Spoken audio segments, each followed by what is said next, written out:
morning to you, Grenada, and the rest of the world. It's the final day of May 2019. Yes, sirree, May 31st. Made it through another month for which we are thankful. And I say good morning to you and welcome to today's edition of Gudday Grenada. Yeah, man. Got a nice program lined up for you this morning. Let's start by taking quick look here at the rundown. Man, we're going to start with some good news. Some great news. ECTEL, that's the Eastern Caribbean Telecommunications Authority. They will be rolling out something called MNP. That's Mobile Number Portability on Monday. Yeah, man. Yeah, man.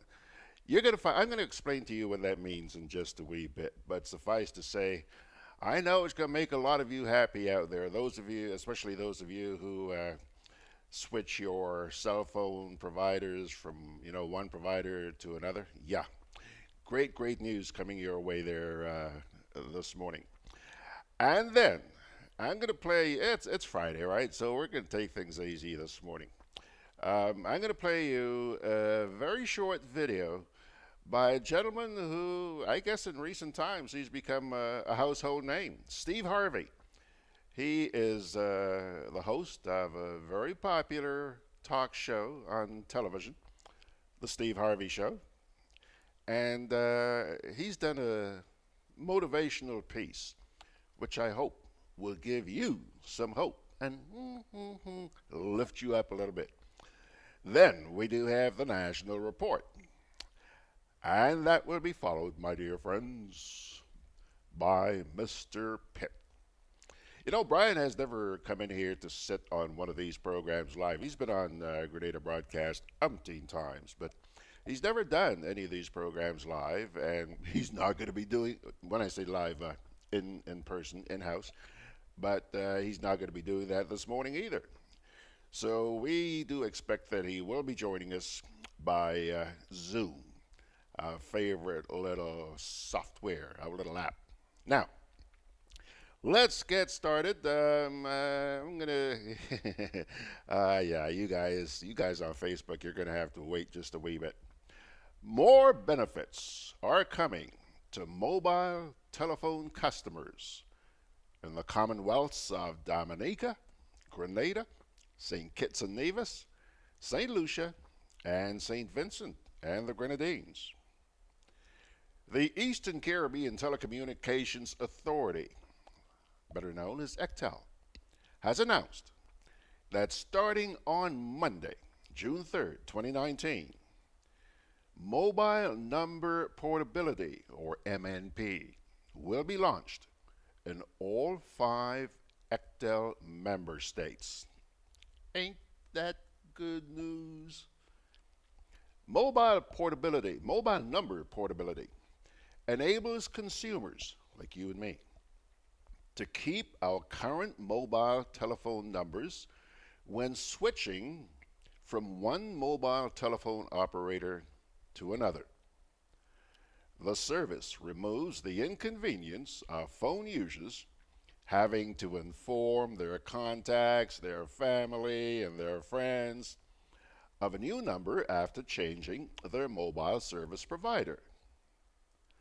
The formal announcement was made on May 23rd at the 39th Annual Council of Ministers while they were meeting at the Harbor Club in St. Lucia. ECTEL Council members and Grenada's Minister of Infrastructure Development, Public Utilities, Energy, Transport, and Implementation, Gregory Bowen, says that mobile customers in the Spice Isle have been expecting mobile number portability for quite a while. Ain't that the truth? The MNP project began back in 2015 with a decision by the ECTEL Council of Ministers to implement local number portability for both fixed and mobile phones. The introduction of MNP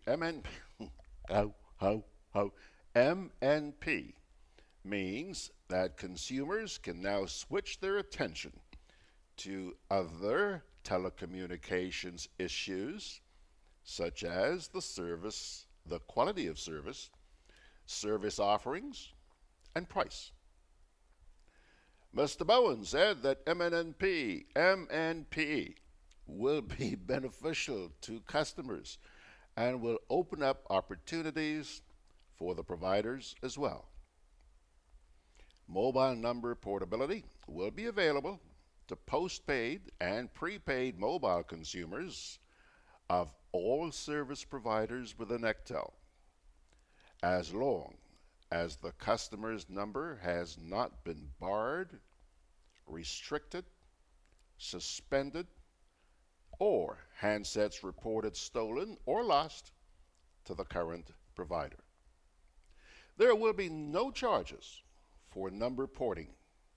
I repeat, there will be no charges for number porting. All porting or switching charges will be met by the service provider. However, the current provider may charge for the new SIM card and unlocking the customer's handset before the number is ported. At the 39th ECTEL Council of Ministers meeting, where MNP was discussed, 4 out of the 5 council members were in attendance. Joining Mr. Bowen were the Honorable Kelvin Darrow from the Commonwealth of Dominica, Honorable Vincent Byron Jr. from St. Kitts and Nevis, and Honorable Guy Joseph from St. Lucia. Absent was Honorable Camilo Gonzalez from St. Vincent and the Grenadines. The ministers all agreed that the introduction of mobile number portability was one more success of ECTEL's mission to improve the telecommunications regulatory environment in its member states. Oh, yeah. Like I said, good news. Make full use of it. Let's see if this is going to spark people moving around, switching providers. Well, basically, in Grenada, you got what? 2? 3. Okay. Now, let me, before I get into the next piece here with Steve Harvey, let me say good morning to pilgrims out there. T.F. Richards, morning, family. Bernard Gilbert, fabulous Friday, says Benedict. Margaret is saying it's Friday. Yeah! Bet you have a whole weekend planned, eh, Max? Donna Joseph is saying good morning. Uncle Joe. Hello, niece Donna. Peter Bishop saying good morning. Anthony Riggs is saying good morning and says, well, congratulations to West Indies on the victory today. Yeah, Anthony. Yeah. T.F. Richards saying, audio, don't mix it up. It isn't NNP. Yeah, thank you. Thank you, T.F. I guess I'm so used to saying NNP. It's M as in Mike, N as in Nancy, P as in Papa. MNP. Oh, thank you, TF. Chester Simon saying good morning, greetings from Switzerland. Jennifer Myers is saying good morning to you, George Grant, and all our listeners. It's been a while since I tuned in. Have a blessed day to all. Jennifer, we missed you, but please, now that you're back, keep coming. If you have to take off again, you know, you're going to be asked for an excuse by Mags. Mags usually wants to see a little note signed by either mom or dad. I mean, she did that to Eve and John in Carriacou. Joycey Smith saying she's enjoying sunny Grenada. Well, welcome, Joycey. I certainly hope you have a wonderful time here. Now, everybody knows Steve Harvey, right? Talk show host. Well, I got to see the serious side of this gentleman last night through a short video which someone shared with me, and which I'd like to share with you. Pilgrims, I'm doing this because I'm always looking for some way to give you a little hope. Mr. Steve Harvey. If God can pick me up and dust me off, I bet you he can do the same thing for you. But he can't do it if you don't come to him. You got to ask him for help. God wants a relationship with you. He don't want you to call him every 6 months. He want to hear from you, man. He just want to say, hey, man, God, I appreciate you today. Thank you for waking me up this morning. And the cool thing about God is you ain't got to clear it with nobody. You don't need an appointment. You ain't got to see if he available. He open 24/7. He here all the time. I'm telling you, man. Look at me. You got to have God. I'm telling you real. You try this without God, you tripping. You tripping. You do this without God, you tripping. You need God, man. Life is hard. See, for every time you have a plan, a dream, an aspiration, or a goal, do you know what happens every time you have one of those? This thing comes along called life. It happens to everybody. Life has disappointment. It's got peaks and valleys. You're going to lose somebody you care about one day. That's a valley. Somebody going to close the plant you thought was going to stay open so you could retire. That's a valley. Somebody going to fire you for an unjust cause. That's a valley. The people that got your credit card going to sell their company, going to sell their business to another credit card company. Your 18% go up to 26%. You don't even know why now your minimum didn't change because it's life. Prayer and a relationship with God gives you the tools and the weapons to handle life. You can stop thinking that life fitting to be easy because I got news for you, it ain't. That's a false hope to think you're going to have a wonderfully carefree life. That's unthinkable. I made a t-shirt that said, faith don't make it easy. Faith makes it possible. You just need some faith, man. You got to call on God, and when it look like he ain't coming, you got to keep calling on him. See, the moment you call, let me teach you this one lesson. I'm going to let you go, I promise you. This is short. The way it works is, when you ask God for something, he boxes it up, and he delivers it to you immediately. He ships whatever you're asking for. If you believe it, he boxes it up, and he ships it immediately. The problem with the package, he never tells you the date that the package is going to arrive. If you send it to me in 2020, I'm going to be here for it. If it ain't coming to 2025. But you know what? He got some pretty good boxes. And I want every box that's got my name on it. Renew your faith. Keep praying. God is always coming. Your package has already been shipped. Thank y'all very much.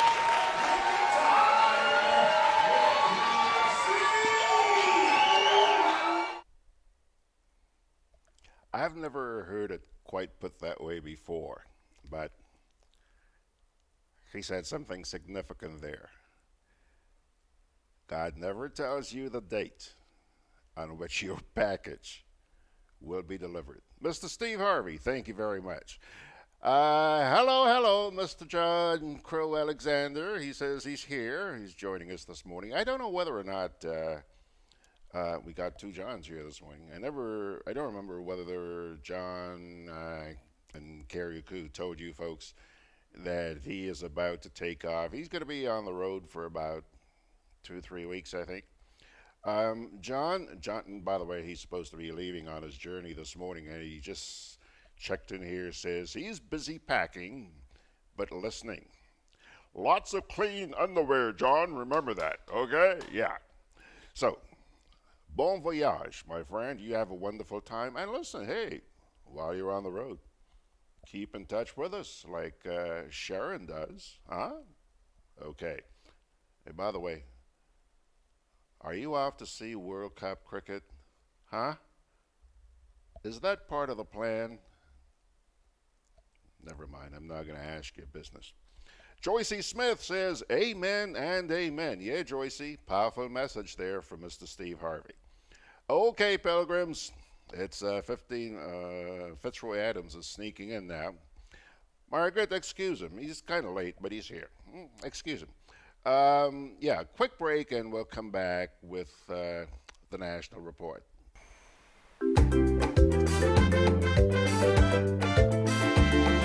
Grenadian General Insurance Company, strength and stability. Grenadian General Insurance Company, tell your friends, tell your family. We cover householders comprehensive, motor and even fire too. Contractors all risk burglary, public liability, professional indemnity, directors liability, and wait, we still have more. Come and find out more what you're waiting for. We are located on Scott Street, St. George's. For more information, call 440-2434. Tell everybody. Boy, yo, they gonna fly with kite now. The wind picking up. I'm coming. Karim, what you doing? Fly my kite. Yeah, but not here. You can't fly kite near power lines, boy. Why not? The wind good. Because mommy say, kite threads conduct electricity. Yeah, kite. He's right. If your kite gets stuck in power lines, you can cause power outages, or even worse, it can get shocked. Come, let's go and fly them in the pasture. Yeah, that makes sense.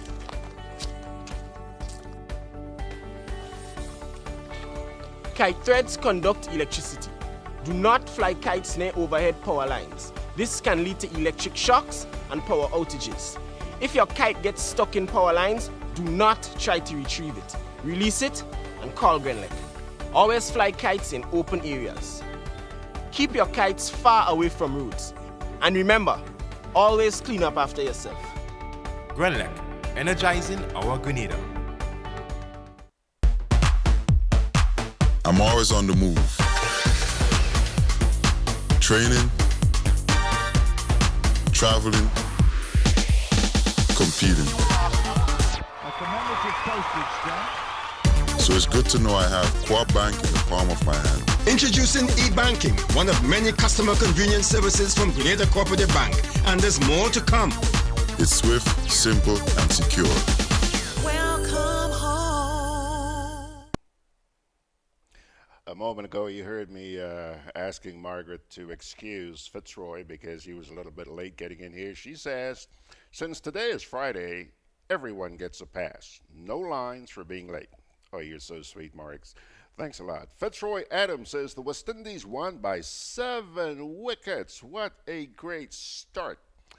And a little while ago, I told John that as he embarks on his journey today, to be sure to pack, he said he was doing some packing before departing. I said to him, John, make sure you take along some clean underwear. Well, he's just come back and corrected me and said, thermals. Thermal underwear? You mean England? Well, I'm not sure where he's going. He might be going to Pluto for all I know. But anyhow, he says thermals. That's what he's going to be carrying. By the way, just before I fire up the GIS, take a look at the color-coordinated gentleman back there. Look at that smile, man. Oh, yeah, Mr. Brian Pitt is all saddled up, and he's going to be joining us momentarily. But right now, let's get into yesterday's edition of the National Report.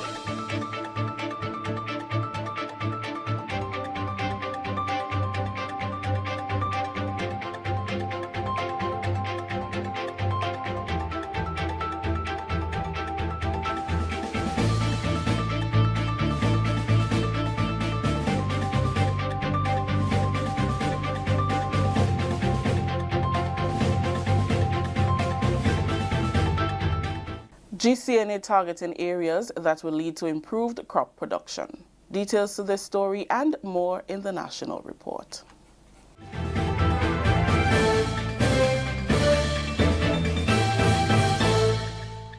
With the details to the news for Thursday, May 30th, I am Rakisha St. Louis. The Grenada Cooperative Nutmeg Association wants to ensure that new markets are secured and maintained in 2019 to improve production, which recorded declined numbers last year. Chairman of the GCNA board, Leo Cato, says nutmeg production was 700,000 pounds less last year when compared with 2017. Production levels were especially low in the final 2 months of 2018, carrying over into the first month of 2019. In 2017, the association recorded a surplus of $450,319 for the first half of the year. However, during that same period in 2018, a deficit of $20,203 was recorded. Cato, who was addressing the GCNA's annual general meeting on Thursday, said improving the nutmeg product is critical in securing and maintaining new markets. Looking ahead, the GCNA will be tackling priority areas that are affecting farmers, such as predialasany, development of farm access roads, markets, and research. The FDA came. The Food and Drug Administration of the United States came to Grenada, audited the GCNA, and gave the GCNA the clearance. This, to me, is something that we should be very happy about. After more than 10 years, we can now go back to selling produce in the U.S. market. As we look ahead, we can feel some sense of hope because it is the plan of the association to get a steam sterilizer and to get a nutmeg grinder. The steam sterilizer would do a number of things for us. It would purify our products before we export, which therefore means we can ask for more money for the produce. Cato says accessibility to lands continue to be a major challenge for the association, which can affect crop production. Accessing more farmlands, because it is very clear to us that there are several areas high in nutmeg production that are inaccessible. If you observe the report, you notice that in 2018, we produced 700,000 pounds less than we did in 2017. What could have accounted for this? We do not know. It is also said that there are approximately 500,000 pounds of nutmeg in the bushes of Grenada that are not picked up annually because of lack of access to these farms. And so the association intends to work on those. These are areas we intend to address. Farmers' representative in the Upper House, Senator Dunstan Campbell, gave the assurance that he will continue to voice the concerns of the farmers in the Senate. On the subject of predialasany, he said it not only affects the farmers, but the economic prosperity of the country. Predialasany, we all know what it is. But let me elaborate on this by saying that predialasany does not only affect the economic component of a farm system, it affects the choices you make. Because farmers would say, listen, I'm not planting this thing here because I can't see it, so I'm going to plant something else. And when he or she engage in that decision-making process, at times it is not the most economic decision. So predialasany affects the economy of agriculture in two ways. You lose your crop, and you lose the opportunity of engaging in the most effective crop choice. The interim committee set up to oversee the affairs of PAN says two urgent items on its agenda are PAN Yard Lime and PAN Expression.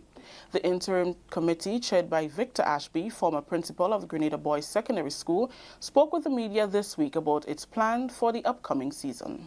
The preliminary discussions we have is of the view that PAN Yard Lime should be an organized activity, not just pre-panorama, but pre-pan expression going forward into pre-panorama. It must be organized, it must be delivered properly, it must be, you name it. It must be a marketable event, it must be incorporating village and community and parish, it must be of the type that there is some commercial feedback to the respective bands wherever they find themselves, and it must deliver music, and it must make patrons leave there and pan lovers leave the line satisfied and ready. The pan expression, we have agreed that it will be on Sunday the 7th of July. Ashby says Plan Expression will be a functional partnership with the Spice Mass Committee on July 7th at the Roy St. John playing field. Deputy Chairman Dominic Jeremiah, principal of PBC, says discussions will be held on whether the Junior and Senior Panorama Championships will be held on the same night, as was done last year when heavy rains disrupted Kitty's Carnival. He says they are being told of the advantages of staging both competitions on one night. The committee's recording secretary, Ms. Stephanie John, principal of Alpha Junior School, says they will work as a unified team.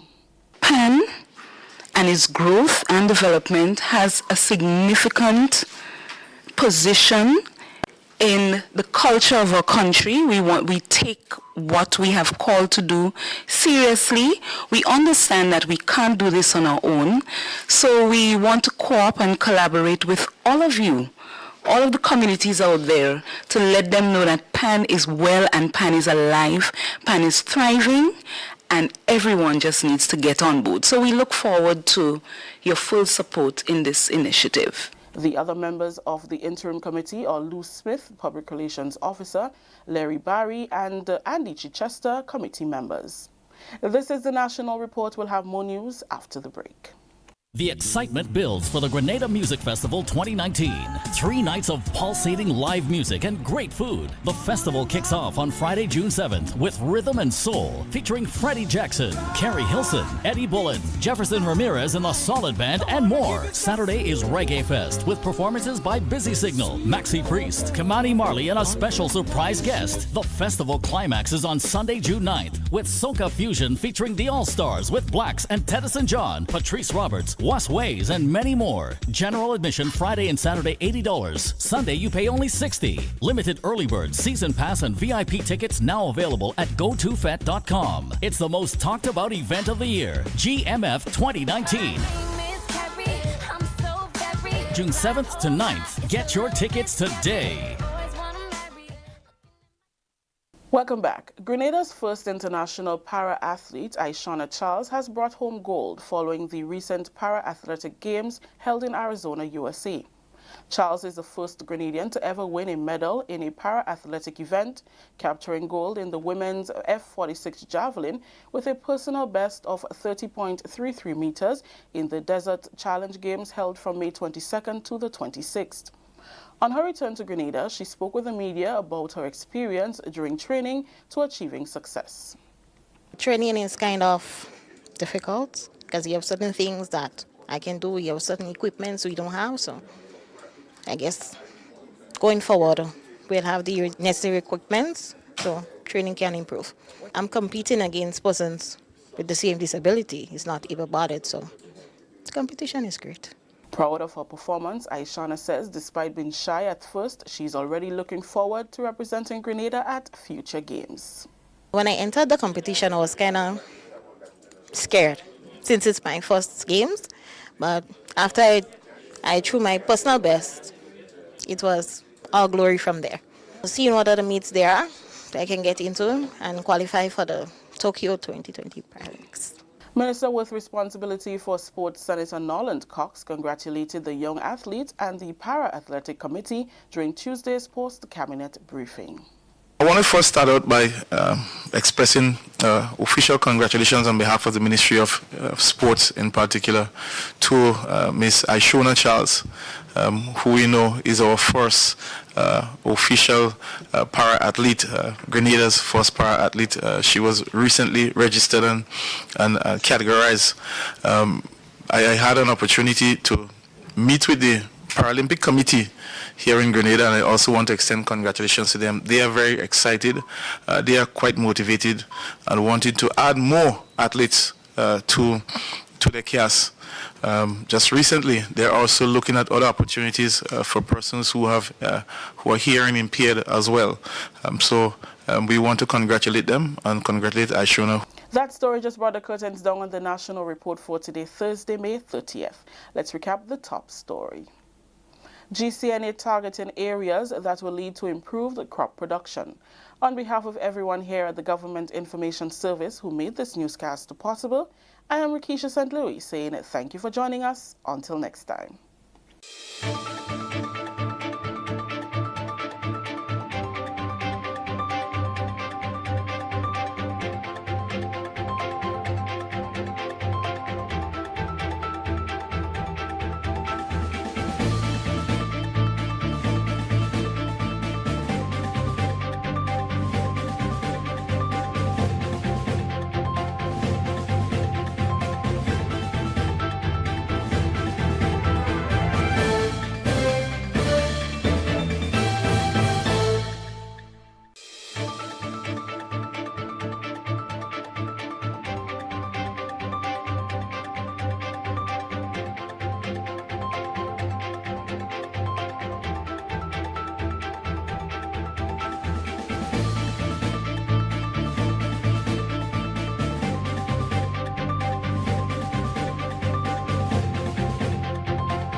All right, so that was last night's national report. And let's say, before we get to Brian, let's say a quick good morning to Kipling. T.F. Richards had a comment about that piece about the Pan Association, which is now headed up by Victor Ashby. TF says the Principals Association have hosted a successful intercall for years. So why not put two principals to the interim steel band committee? Yeah, suggestion. Margaret Francis is extending her congratulations to Ms. Charles on her recent achievement and saying the sky is the limit. John, regarding that very same piece, John says Ray didn't look too happy rubbing shoulders with the minister. Oh yeah, John, you and your big eyes. John Crow Alexander says, is it that they do not have an editor or someone who understands audio at GIS? I don't know, John, I don't know. You have to ask them. Okay, Pilgrims. Oh, by the way, a little note here from John earlier on. John, this was at about 9:20 this morning. John said, 9:20 and it's off. He was referring to a dropout in the internet service. By the way, right now, it's absolutely perfect. Here is my iPhone. Perfect. Not a beep since we started. Everything's going hunky-dory. And John, just like you, at 9:20, I too got the dropout on my PC over there. Yeah? So I don't know, but it seems like everything's fine everywhere else because I don't see any other complaints. Pilgrims, your quick break, and then we shall come back with Mr. John Crow. Margaret says, John Crow, it's quite possible they don't. Yeah, never mind. Yeah, we'll come back with Brian.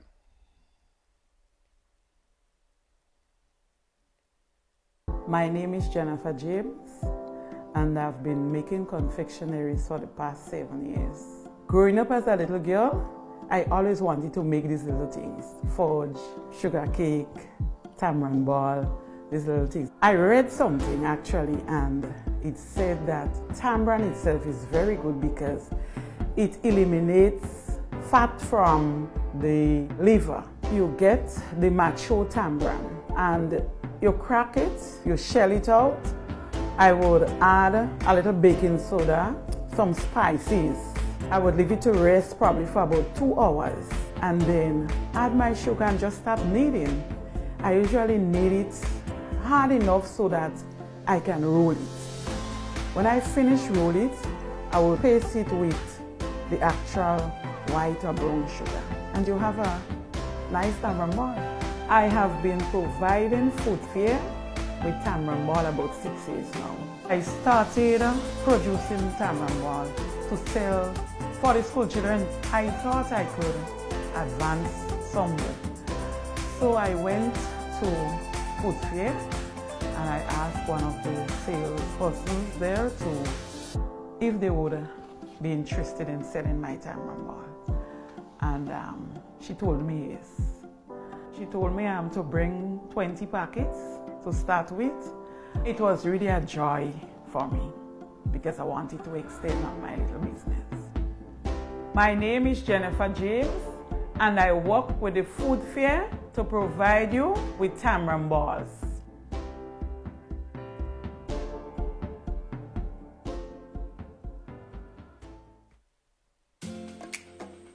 Juve chocolates, cocoa nibs, and cocoa balls from Diamond Estate Grenada are now available at Amazon.com, Amazon.ca, Amazon.co.uk, and GrenadaMarket.com. Try the sensational touch of nutmeg and a touch of ginger chocolates, 75% dark and rich, 100% pure cocoa, and their 60% dark and sweet chocolate bars today. Amazon Prime members enjoy free shipping on these orders in the USA, Canada, and Europe. GrenadaMarket.com. When you can't come to the island, the products of the island will come to you.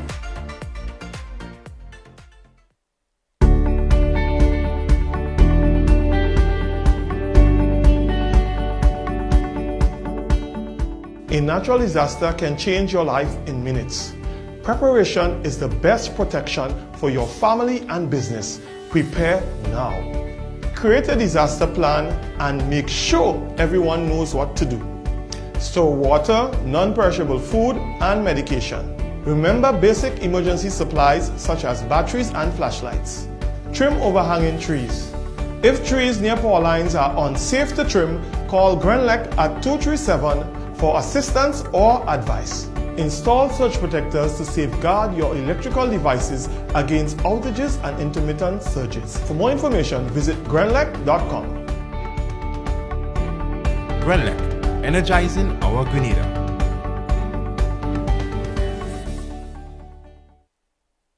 There he is, Mr. Color Coordination itself. Good morning, Mr. Pitt. How are you, sir? Good morning, George. I am doing great. And you? I'm doing fine, sir. And, putting all shame aside, I'm sitting here wondering, should I ask him about Lambie again this morning? And I thought, nah, don't push your luck, George. Don't push your luck. No, you can ask me anything you want to ask me, George. I taught you how to fish last week. You go catch your own fish, George. And I thank you, sir. I thank you. That's a classic, yeah. Don't get the kids spoiled. BP, how are you doing, sir? I am doing great. I had a good night last night. My Toronto Raptors defeated the Golden State Warriors. Congratulations, yeah. In the NBA Game 1. And convincingly did so, which gives me hope that we can win the championship. Okay, was that in the? Is that the finals? That is yeah. This is Game 1 of the finals, George. Okay, I watched. On our way. Absolutely, and boy, let me tell you, they're putting the Blue Jays to shame because the Blue Jays are getting the stuffing kicked out of them. The last time I checked a couple of days ago, I think there were 5 or 6 games back. Yeah. But the Raptors are really kicking butt, aren't they? Yes. And then this morning, the West Indies beat Pakistan. I'm a sports nut, George. So this is a very orgasmic time for you, Mr. Pitt, I would imagine. George, what are you doing? You don't use that word so loosely. No. But that's like going and catch my own fish. I mean, come on. I like that. Okay, one for you, one for me. Yeah. By the way, John Crow Alexander says, did he bring the Lambie Sauce? Yes, he did, John. He brought and not just the Lambie Sauce. It was superb Lambie Sauce, okay? So, actually, I have to be downtown sometime today, so I'll probably try and squeeze some time to get by there. And T.F. Richard says, that's the correct answer, Mr. Pitt. Yeah, you guys just love to see George get beat up on. Take it away, Brian. Let's hear what you got up your sleeve this morning. George, I don't have anything. You know, this is one of the mornings where I just want to be loose. But did I hear on the report, the GIS report, the farmers' representative for the Senate, Dunstan Campbell? Dunstan Did I hear Dunstan talking about nutmeg left in the field because it's under bushes? Is that? Yeah. Was that a subject? Yeah. But Dunstan should preempt that conversation by saying this has been going on since I won. And if I were Mr. Senator Clouden, I would remind Dunstan that this thing has been going on for a while. And nutmeg is one of our more valuable crops. Am I not correct? Absolutely, sir. And we are hearing many years later that we are leaving a lot of that crop in the ground under bush. Yeah. Yeah. Oh my goodness. Dunstan. Maybe you got to be talking to Mr. Clouden, Dunstan. Yeah. Yeah. All right. George, you know, I have friends of many persuasions and colors and political parties, etc. And a few weeks ago, George, one of my associates slash friends, suggested to me that the guy who has perfected the politics of dependence, Dr. the Right Honorable Keith Mitchell, is having some difficulty because the politics of dependence is no longer sustainable. You understand what I'm saying, George? Yeah. You're talking about the dependency syndrome, as it's referred to in other areas. Yes, George. We provide jobs for people. We give them money, and they become dependent on us, and they must vote for us if they want this dependence to continue. You know, you vote for me, and I will continue to give you some money to stay home, kind of thing. I want to get to Codrington Hood in a little while because I looked at that program and certain things concern me. But anyway, the politics of dependence was no longer sustainable. And this is a politics that's been going on since Eric Matthew Gary, but I think that Dr. Mitchell has perfected it. Now, because he's been in office for so long, George, it has become rather interesting. How do we sustain this politics of dependence? In other words, it is now virtually impossible to justify our expenditure in this area. And the longer we stay in power, the more it will cost us because children making children, and we now have to support not only a family of 1 or 2, but maybe a family of 10 or 15, kind of thing. So it's becoming expensive. And lo and behold, I heard the Prime Minister a couple of days ago, I believe it was at the NNP's convention, complaining about the Imani program and the amount of people that be on this program. And as a matter of fact, I think he mentioned something about age. You got some old people in the program. Well, the program was intended for a young electorate. So the program has been on for a while, which means that people do get old. Yes, George? Yeah. And I kind of expected this because my friend was telling me about the unsustainability of this project a few weeks ago. Now the Prime Minister has to find a way to convert this politics of dependence into another type of politics. An escape route. Pardon me? An escape route. Well, you can call it an escape route. You can call it throwing somebody under the bus. You can call it whatever you will. But you now have to find a justifiable way to spend the kind of money that you are spending on this politics of dependence. And I suspect that an organization like the IMF might be a little concerned about spending money that is not giving us a reasonable return. Or providing sustainable jobs as they had in their last report. So it's going to be interesting how this is dealt with as we go forward, George, because there are certain segments of this population that have become dependent on these handouts. We have not taught them how to fish, George, like I have taught you. We've given them the Lambi's house every week. Excuse me, sir, I have to go to the bathroom. No, but it is a serious problem, George, and I don't know how we're gonna get out of this one, because a number of young families have become dependent on these handouts. Yes, sir. And Lord help them, because the Prime Minister and the government have had to take a new direction. You were saying, George? I was about to say, Brian, that this could be pretty harmful or hurtful to the government because, once these people who have become so dependent on those handouts aren't getting those handouts anymore, they may turn around and hold up a certain finger to the government. Or do you think they're just going to continue with blind loyalty? I don't know that to be true, George. Because, you see, when an election comes about, certain political parties spend a lot of money.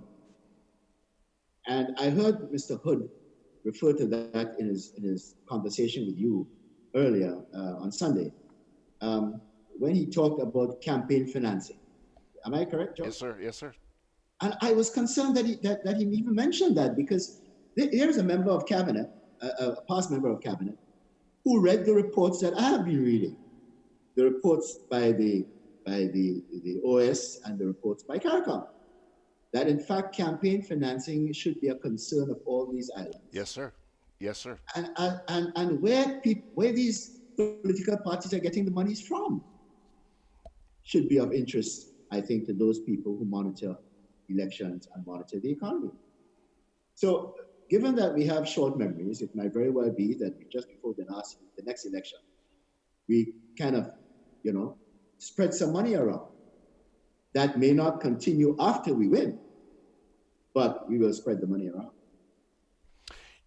Brian, having said all of that, I still believe that the people are to be blamed because they're buying for it. They have their free will still, as far as I know, but they're buying into it still.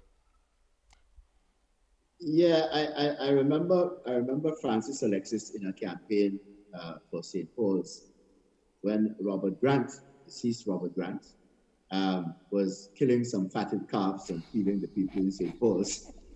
And Francis, in a political meeting one time, with this classic phrase, eat him out, drink him out, and vote him out. Remember that, George? Robert once said to me after this happened, this is not too long after I'd come home, and he said to me, boy, George, I kill all kind of beasts, I cook all kind of food, I feed them, and George, they ain't vote for me. I loved Robert, I loved him, but boy, I felt so pathetically sorry for this guy that night when he told me that. It hurt. But well, you see, the supporters of the NNP are in the mold of the supporters of the GRP. They are loyal to the political party, so I don't know that they will just change overnight. But some minds are beginning to wonder how long this thing is going to continue. And if the Prime Minister is taking this approach about the Imani program, then I find it interesting. And by the way, if I'm not mistaken, a young senator got sanctioned for suggesting that the Imani program is for votes, if I'm not mistaken, in one of the sitting of the Senate. He got sanctioned for that. But then again, that shows the inexperience of these young people in the Senate. And then we can only blame the opposition parties for that. Because if he said words to the effect that this politics of dependence is costing us a lot of money, I'm sure he would not be sanctioned. Because that is in fact what it is, the politics of dependence. By the way, TF has issued a correction to us here. He said it wasn't Dunstan who made that comment. He said it was the chairman who said that. Okay? The chairman of the Senate? No. They're talking about the chairman of that meeting. Was it the Cocoa Association? They were Or the Nutmeg Association. Nutmeg Association, sorry. Yeah.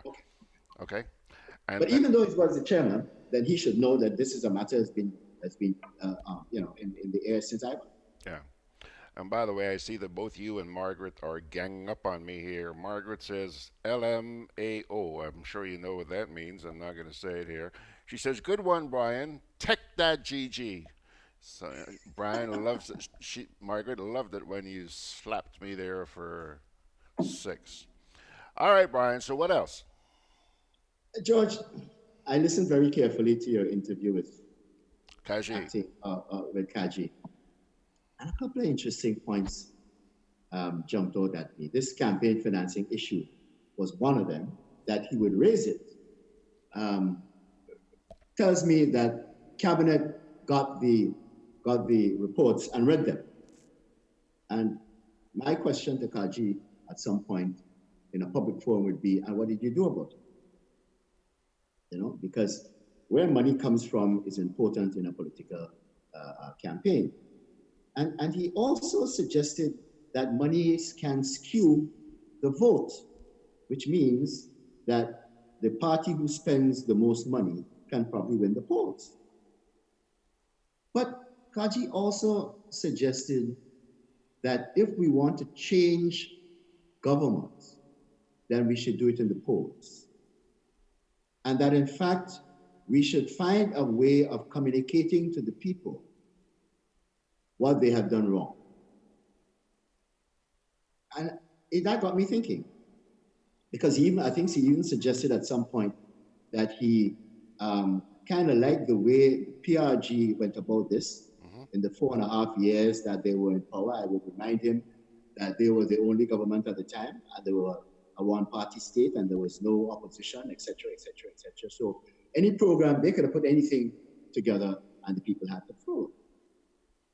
But going along with their program of educating the people was a certain amount of propaganda. So I don't know how we can educate the people in today's Grenada, George, because we now under a democratic process where political parties have the most say, and the ruling party controls the media for all intents and purposes. Except this one. Maybe we can accept this one, of course. Maybe we can organize meetings in constituencies and parishes, but we need leadership to do that. Thank you. Thank you. So it's not an easy thing to organize,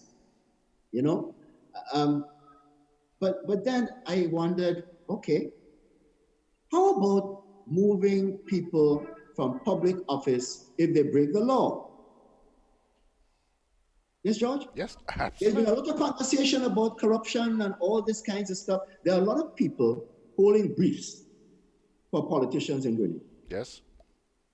And they are very quiet.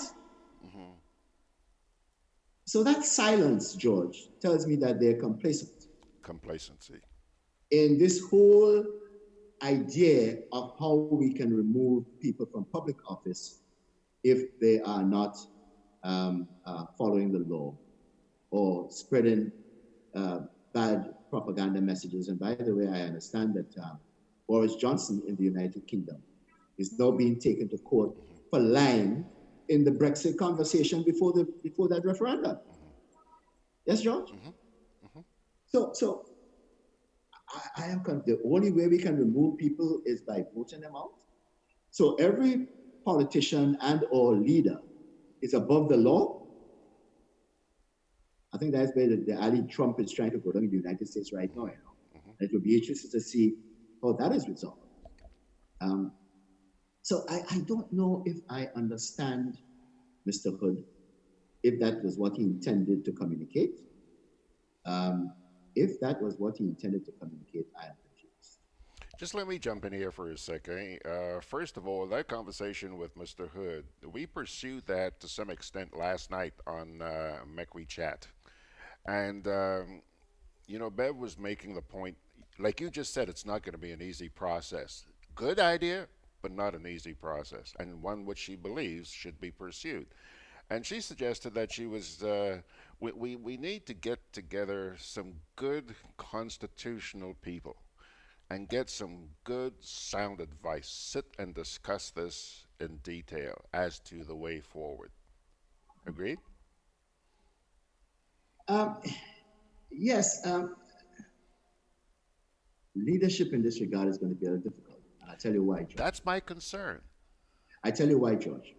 And I'm going to go back to the enablers. A lot of the people who can make a valuable contribution to this kind of conversation are enabling this government to stay in office. Yeah. And they are doing so because they might be getting consulting jobs, et cetera, et cetera, et cetera. So they would not want to be seen as taking an opposite view to the government of the day. Now, I think a lot of people would agree with me when I say that Dr. Mitchell has a long memory. He doesn't forget people very, very quickly when you oppose him sometimes. So it's a good idea, but I can't see it working outside of the 4.5 years that the PRG was in power in Grenada. Yeah. John Crow Alexander says, these ministers are out of touch. Speaking of politics of dependence, I heard that Minister Hood, is there a minister named Hood? Brenda Hood, maybe? I don't think she's a minister. She's not a minister anymore. No. I don't know. So, John, I'm going to ignore that because I don't know of any ministers named Hood. So, T.F. Richards says, Mr. Pitt and Margaret, I am of the opinion that the party supporters in Grenada are much less than the people supporters. And that, for example, the people of St. George Northwest are not NNPites, but rather Keithites, and so forth. Make sense to you? Well, I think he has a point in that. There are a lot of people that believe that the NNP party is Keith's party. And that is let's put it this way. Over time, the GOLP became Gary's party. When Gary died, the party died with him. That's the fear, I suspect, that the NNP political organization has to now face in terms of succession to leadership, and whether or not they can find an individual with the charisma and personality of Dr. Keith Mitchell. And Margaret says, Brian, you've hit the nail on the head. Even good people will act to protect their own interests. Yes, and that is scary, George. And go ahead. Yeah, let me give you an example. I was talking to an enabler last weekend. Last week Sunday, George, I don't know if you recognized or saw it. 2 car boats landed in Grenada, one after the other. Yeah. On Sunday. I mean, you have a perfect view Beautiful, from your veranda. I did see them. Yeah, we talked about them. 2 car boats landed in Grenada, one after the other last week Sunday, and the pier was full of cars. So I was talking to one enabler, and he said to me, but Brian, that is an indication that there's a lot of disposable income in Grenada. Things are good. Absolutely. I said to him, but that is one way to look at it. Yes, I can see that. However, and I listed a number of items that I will consider important also. One of them was, okay, if I'm living in Grenville and I can't afford a rent in town, I might buy a vehicle and try and move from Grenville to town in order to work. Yeah? Yeah. The importers of vehicles right now don't have to pay duty on the fare when they import the vehicle. They pay the duty when they sell the vehicle. Yeah. Yeah? Yeah. And another point, George, which could be of interest to the FIU. In British Columbia, I believe it is recently, there's a report that said the majority, and it's billions of dollars, that billions of dollars are now being laundered in British Columbia through real estate and automobiles. You want to tell it, George? Now, I hope that is not the case here, but if it is, then we are going down a slippery slope. Slippery slope.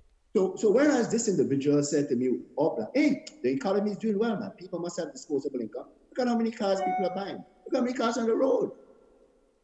Ouch. Look on the other side of that coin. and you might see some very scary things. All right, Brian, we're running out of time, but I just wanted to sneak something in here. Earlier on in the conversation, you mentioned that back in the days of the PRG, we were a one-party state, okay? And there's a general feeling right now that we are a one-party state here in Grenada, which has an awful lot of people concerned, okay? But Brian, we don't have to go back that far. Just look back at what happened to the PRG. One-party states can be changed. Yeah, but you had that's two different things, George. You had a one-party state where people took over by the gun in 1979. You have a one-party state in Grenada where people were elected. Now, in a lot of but the bottom line is that one way or another, you had a one-party state. Yes, George. But let me interject this. In a lot of democracies now around the world, where one party is controlling the electorate, they have found a way to manipulate the system, the democratic system, so that they are at the advantage of to get everybody to vote for them. And once you vote for them, they change the rules of the game. Yeah. Yes? Yeah. Because the important thing is to have people vote for you. And once they vote for you, you can change the rules of the game, and democracy takes another face. So we have to be wary of that. Yeah. All right, Mr. Pitt. You're leaving this morning with a lot of people scratching their heads, as always. Well, George, I hope we have hair on the head to scratch. Yeah. You and I don't. Speak for yourself, young man. But seriously, Brian, that is what is needed in this place. We need to mobilize people into using their cranium, that matter and that skull up there. And I want you to keep up the work you're doing. It's so absolutely essential to the way forward. And perhaps it's time that people sat down and started putting things together. It's one thing to just bitch, go to the media, yada, yada, yada, yada, yada. And then the next day or the week after, forget about that. You move on to the next. Brian, people like you, okay, I'll say me, we need to persist. We need to persist and make sure that things happen. You're on? George, we gotta get some young minds. I don't know how we're gonna do it. We gotta get some young people thinking in the same direction, who are genuinely concerned about the future of themselves. And Brian, there are a lot of young minds out. There are a lot of young minds out there, Brian. But I'm afraid that some of them have already been contaminated with the present modus operandi. They see things from a political standpoint. These kids have brilliant ideas, but unfortunately, they seem to think the way forward is, okay, we are going to form a party and we are going to be the solution. Yeah, because to them, you see, politics is a living. Yeah. It has moved from service to a way to make a living. They go to school to learn to be a politician, to make money. Yeah. And you see that is a lead they're following. Yeah. Margaret says, she's talking to you, Brian. She says, to add to that, Brian, a lot of those purchases are based on credit, talking about them cars and them. What happens when people can't pay? That is a potential disaster waiting to happen. Delinquency, George, delinquency. And I think the IMF have reported the concern that they have in the banking system about delinquency. We don't know what those numbers are, but that is an important question. All right. Heavy stuff this morning, Brian. But yes, to wrap it up on a lighter note, I don't know if you heard the conversation I had yesterday morning with a young man by the name of Alan Brzezinski. You probably heard that. No, I haven't. No. One of the questions I asked Alan, in light of the fact that the police department has just received 5 new bikes, you heard that? Yes, I heard that, George. I hope we find good riders. Don't ask me to ride. Because the traffic situation is a little daring. Yeah. Well, I'm sure you also remember, Brian, that a couple of years ago we were given, I found yesterday, 19 bicycle ambulances. Do you remember that? Oh my God. One of the countries in the Middle East. Right. Okay. They gave us these ambulances on 3 wheels. Yes. Okay, so not bicycle, tricycle ambulances. So yesterday, out of curiosity, I said, AB, tell me, whatever happened to those ambulances? And he really didn't have an answer. And you know, it's very unusual for Alan to not have an answer. However, Brian, about an hour later, he sent me a picture, which I'm going to share. You might not be able to see it where you are right now, but I'm going to email it to you. It's a picture of 2 of these tricycle ambulances. Here it is. Those are 2 ambulances parked somewhere in Sauteurs, near to the police station. Actually, I think he says on the way to La Fortune. And these are 2 ambulances that are just parked up there. But I guess we don't need them anymore because we recently got a whole batch of new big ones, which I'm sure you hear from where you live here at Old Fort. I'm sure you hear them running around here 24/7. I have never heard so many ambulance sirens as I have in the last year, man. This place has just gone ballistic. So anyhow, that's what's happened to those ambulances. All right, Brian. Bicycle ambulances or snow cone mobiles? Snow cone mobiles. We've used some of them like golf carts, you know, George. Absolutely. We use some of them like golf carts. You know, it's interesting, you know, what became of those ambulances, because we had big plans for them, you know. Yeah, man. Yeah. Yeah, boy, it sounded so good at the time to be saying that we got so many of these ambulances. God help us, boy. We will fall for anything in this place. Anything. And there was a big news conference and hand over these things. Yeah. Well, let's see what happens now with the 5 bikes they got. You know, I hope these guys know how to ride them, and I hope they know what to do with them when they see crimes being committed. Thanks a lot, Brian. Thank you, George. Have a good day. Hold on a sec here. TF says, George, check at the back of some police, like South St. George, or the back of the medical complex in Sauteurs, like your photo is depicting. Yeah, that's where these things are sitting down, Brian, unfortunately. Well, let's put it this way, George. If the ambulance can't get to a certain place, maybe those bikes can get the people to the ambulance. Like on the top of Mount St. Catherine. Like on top of Mount St. Catherine. Thanks a lot, Brian. Have a good one. All right. Woo. Brian. God bless you, sir. God bless you. Thanks a lot. All right, folks. Quick break, and we'll come back and wrap it up. Juve chocolates, cocoa nibs, and cocoa balls from Diamond Estate Grenada are now available at Amazon.com, Amazon.ca, Amazon.co.uk, and GrenadaMarket.com. Try the sensational touch of nutmeg and a touch of ginger chocolates, 75% dark and rich, 100% pure cocoa, and their 60% dark and sweet chocolate bars today. Amazon Prime members enjoy free shipping on these orders in the USA, Canada, and Europe. GrenadaMarket.com. When you can't come to the island, the products of the island will come to you. Mouth Open Story Jump Out comes to Brooklyn and Washington, D.C., featuring the humor and storytelling of Ricardo Kings Douglas. They say she comes all the way up here to Toronto to shop for cosmetics and go back down.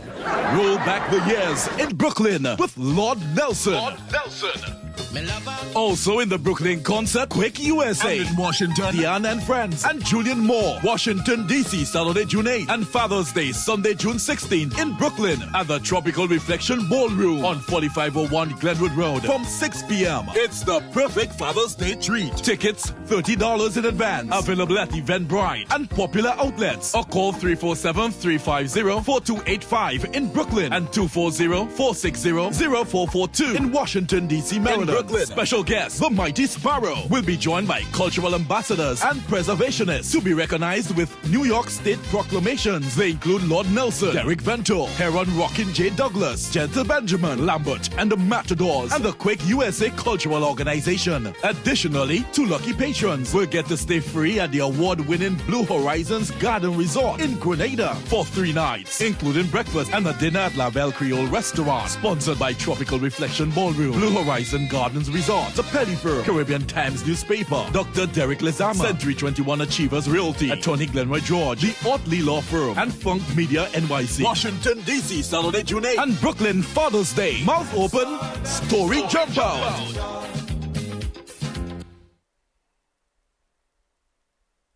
Alrighty, folks, time to go. Let's leave you with an inspirational word, or some words, I should say, from the book of James. James chapter 1, verses 19 to 22. My dear brothers and sisters, take note of this. Everyone should be quick to listen, slow to speak, and slow to become angry, because human anger does not produce the righteousness that God desires. Therefore, get rid of all moral filth and the evil that is so prevalent, and humbly accept the word planted in you, which can save you. Do not merely listen to the word and so deceive yourselves. Do what it says. James chapter 1, verses 19 to 22. Alrighty, folks, hey, another weekend upon us. Let's be thankful we've made it through another week, faced all the challenges that were thrown at us, and we have overcome. And yes, by God's grace, we will continue to overcome. Better days ahead, either here or there. Keep your chin up. God bless you, folks. And oh, by the way, we'll see you on Sunday morning. Sunday morning. Interesting program. Sundays with George Grant, starting at 9. God bless you.